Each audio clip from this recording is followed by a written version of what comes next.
Greg. And I'm Billy. And we're the Fuji guys. Fuji guys are going to do a video today on a first look for our new S-Series cameras. So the S-Series cameras that we've had traditionally are very popular in the market. They have kind of like this DSLR look to them. They usually feature a long zoom. So they've been a very popular style camera for families, especially ones with active children doing sports and things like that. Not exactly, you know, an over-the-top professional camera, so it's not too hard to use, not too complicated. But if you want great pictures and you want to have access to a long zoom, this has kind of been the go-to style of camera. So I'm going to call it the S-Series video today, Billy, because actually there's a few different models of this camera. There's a few different models that have different zoom powers, and a few different models that have different megapixel ratings. So the one in Canada that we're selling, for the record, is the S4200, the S4200, and the S4200 has a 24 times zoom and is a 14 megapixel. But again, there are a few different variations. No matter which the model in this new series, however, the buttons are all going to be in the same spot. That's correct. So when Billy goes through all of the positioning of the buttons and tells you what they do, it's going to be the same for no matter which of the S-Series And models. even the features as well are very similar in terms of the different shooting modes as well as the controls and everything like that. So let's just take a quick look at this camera here, and as I show you around, of course in front you have the Fujinon lens. You know, depending on the different lens you have different ratings on this, of course. You have the AF assist lamp on the front here as well. And just beside it here, or the lens on the right, you have the microphone that records the audio for the HD video. If we take a look at the side of the camera here, you have the pop-up flash. Okay. You also have the speaker, and that allows you to play back your videos and hear audio in the camera itself. That has a strap there, so you can attach the included neck strap. On the opposite side is the opposite side of the strap holder right there. You also have access to the ports via the USB to download images, and also the HDMI output so that you can connect it to an HD TV using an optional HDMI cable to play back both your HD video or photos on that TV. Okay, so that's on that side. If we take a look at the, bottom of the camera, you have the standard tripod socket. You also have access to the battery door, and this camera uses 4 AA batteries. It comes with just alkaline batteries, so we highly recommend you pick up a good set of rechargeable nickel metal hydride batteries that will allow you to charge it and obviously save the environment, but also save you a lot of money in the long run. And they're very reasonable, reasonably priced these days, for sure. You also have a slot there for a memory card. It uses a standard SD card. The SD card is not included with this camera, so it's one accessory that you actually do have to pick up. It accepts both the SD, SDHC, as well as the SDXC cards, and really they only differ in terms of capacity. But you know, this camera recording HD video, we highly recommend you pick up a Class 4 rated card or higher. Otherwise, if you plan to do a lot of HD videos, the recording might be interrupted because of the slower speed card. So again, a Class 4 or higher rated card is highly recommended.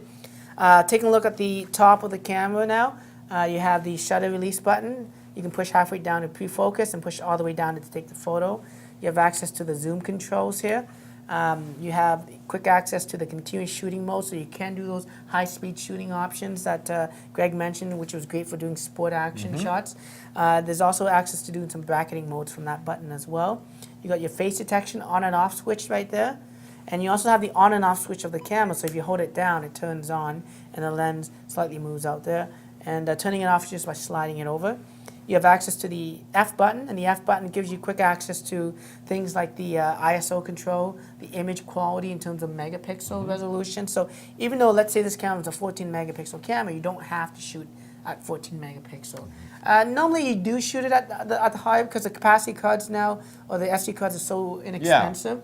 But if you start to run out of room and you're afraid that you're going to fill up the space, you can always resize the option down here so you can get a little bit more shots for that day. Of course, you have also options to shoot in standard and in black and white mode as well, which is kind of cool to have. And of course, you have the dial. So the mode dial in SR Auto, basically it's like the auto mode that does everything for you, from doing close-up macro shots to portrait to landscape, or numerous different scene modes that it automatically picks. You also have you know, some more manual modes like shutter and aperture priority, as well as full manual control to do adjustments on shutter speeds and aperture. There's a little LED light here, and that just blinks when it's recording to the memory card and or it's charging the internal capacitor of the flash, so that it's ready to tell you when to take the picture. If we take a look now at the back of the camera, you have the LCD screen, of course. The screen is improved a little bit from previous generations.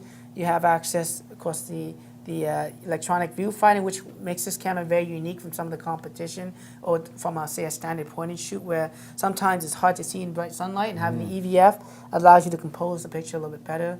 And as Greg always mentioned, it's lots more easier to hold a camera like this than it is to hold it like that, which gives you a lot more stability, especially with a long zoom camera like these S-series cameras. You have a button, the EVF LCD button, that toggles between the different screens, so you can jump between the two. And of course, using the EVF also saves you a lot of batteries, so you can take more photos out of your batteries that way. And not just for taking pictures in sunlight, but playing them back as well. One of the most popular things or habits that people have with a digital camera is looking at their picture after they've taken it. And it's very frustrating when you're outside and you know you've taken a great picture, but you can't check it out. Play it back in your EVF, you can see it perfectly. Exactly, not just for shooting. Other buttons, of course, are the access to the exposure compensation button.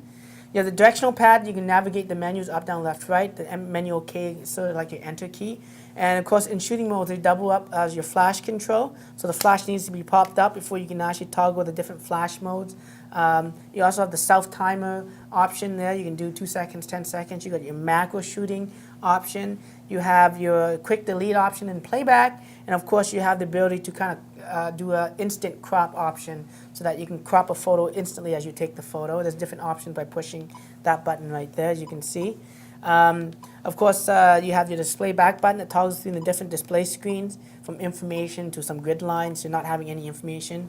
And of course, you got your playback button to play back all your images that you shot with this camera. So that's just a quick look around the S-series camera for you, if you're interested in trying this camera out. Okay, that's a great run through, Billy. We'll have more videos on this. Be sure to subscribe to our YouTube channel and check out all the great Fuji guys videos.